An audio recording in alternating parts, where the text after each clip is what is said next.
ओम श्री गणेशाय नमः। ओम नमः शिवाय। महाकाल की महिमा।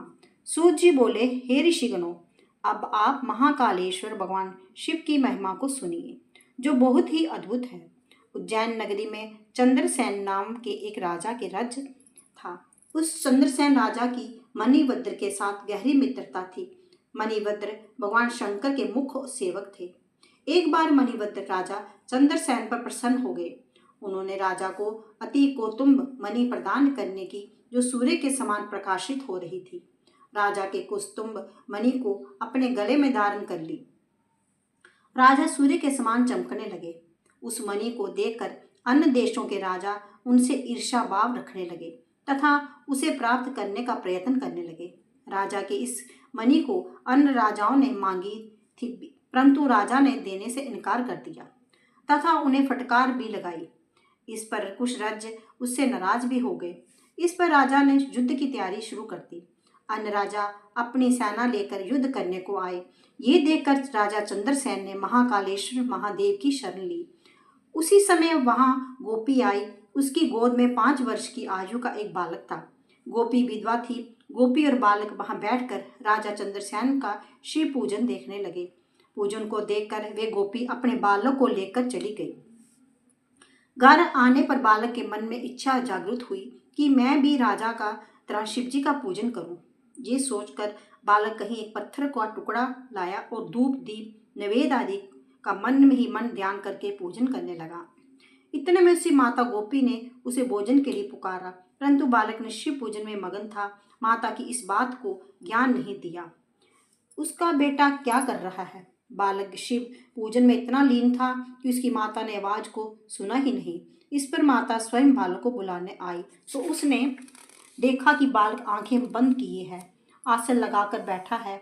माता ने उसे पकड़कर खींचा और उसे फटकारने लगी। माता ने बालक के सामने पूजा के लिए रखे पत्थर को उठाया, फेंक दिया। वे बालक को घसीटते हुए घर ले गई। वे बालक शिव भक्त कहता हुआ पृथ्वी गिर पड़ा, बेहोश हो गया। ये देख उसकी माता भी होश में उड़ गए। कुछ समय के बाद बालक को होश आया तो उसने देखा कि महाकाल के मंदिर में विराजमान है। वहां पर भगवान शिव जी का रत्नमय ज्योतिर्लिंग स्थित है। ये देखकर बालक बार बार शिव जी को प्रणाम करने लगा। इसके बाद वे भगवान शिव जी का ध्यान करता हुआ अपने घर को चला गया। वे अपने घर की शोभा को देखकर आश्चर्यचकित रह गया। उसने अपनी माता की ओर देखा। वे भी रतन जड़ित एक पलंग पर सो रही थी। उसने अमूल्य भूषणों का धारण कर रखा था। बालक ने प्रफुल्ल मन से माता को जगाया और भगवान बोले शंकर की प्रसन्नता का समाचार सुनाया। उसकी माता गोपी ये देखकर तथा सुनकर बहुत प्रसन्न हुई। इधर राजा चंद्रसेन का शिव पूजन का नियम समाप्त हुआ। उसे गोपी के बालक पर शिव जी कृपा होने का समाचार सुना। राजा अपने मंत्रियों के साथ गोपी के घर पर गया। वहां पर भगवान भोलेनाथ का प्रभाव देखकर उसके आश्चर्य का ठिकाना न रहा। राजा तथा अन्य लोगों ने मिलकर रात को बड़ा भारी उत्सव मनाया। प्रातःकाल होने पर यह समाचार सारे नगर में फैल गया। गोपी के घर को देखने के लिए नगर के लोगों की भीड़ उमड़ पड़ी। राजा चंद्रसेन पर आक्रमण करने वाले अन्य राज्यों ने भी ये समाचार सुना। उन्होंने मान लिया कि उज्जैन नगरी भगवान शिव जी की भारी कृपा है। यहाँ पर राजा चंद्रसेन शिव जी का परम भक्त है। हम पर उस पर विजय प्राप्त नहीं कर सकते। उसके साथ तो मित्रता बनाए रखने में ही भलाई है। इस प्रकार सोचकर राजा अन्य राज्यों के गोपी के घर पर भगवान शिव जी के दर्शनों को आने लगे। वहां पर बालक की भक्ति और ज्योतिर्लिंग के दर्शन करके आनंद को प्राप्त हुए। राजा के साथ उसकी मित्रता स्थापित हो गई।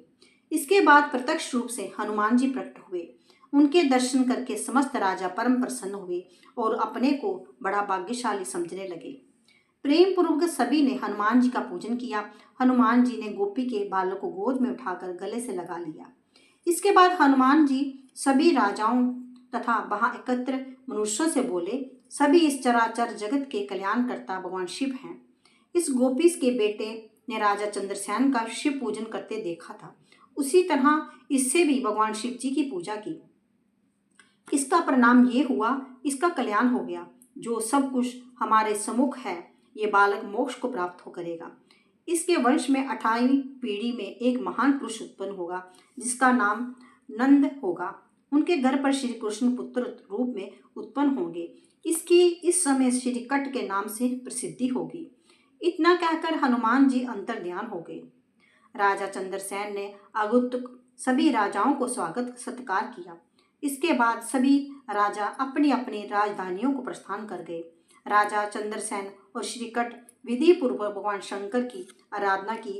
इसके बाद दोनों इस लोक में सुख भोग कर स्वर्ग को चले गए।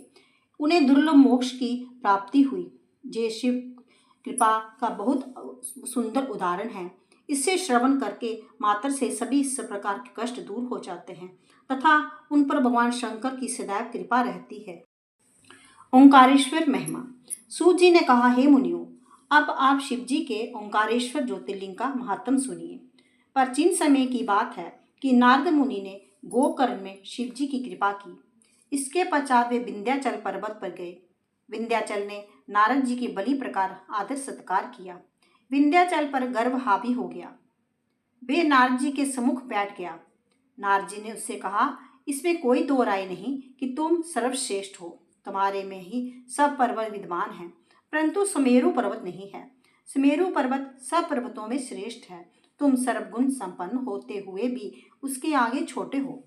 नारद जी के वचनों में विंध्याचल को व्याकुल कर दिया और अपने को धिक्कारने लगा कि मेरा जीवन तो विकार है, मैं निंदा का पात्र बन गया हूँ। अब मैं अपने जीवन को सफल बनाने के लिए शिव का आराधना करूंगा। उसने ओंकारेश्वर क्षेत्र में पहुंचकर शिव जी का पार्थिव लिंग का निर्माण किया। 6 महीने तक लगातार वे शिव पूजन में तल्लीन रहा।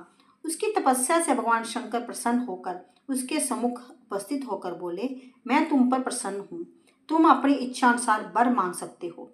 विंध्याचल ने शिव जी के चरणों में प्रणाम करके कहा, मेरी बुद्धि को श्रेष्ठ विचार प्रदान करें। भगवान शिव जी ने तथास्तु कहा।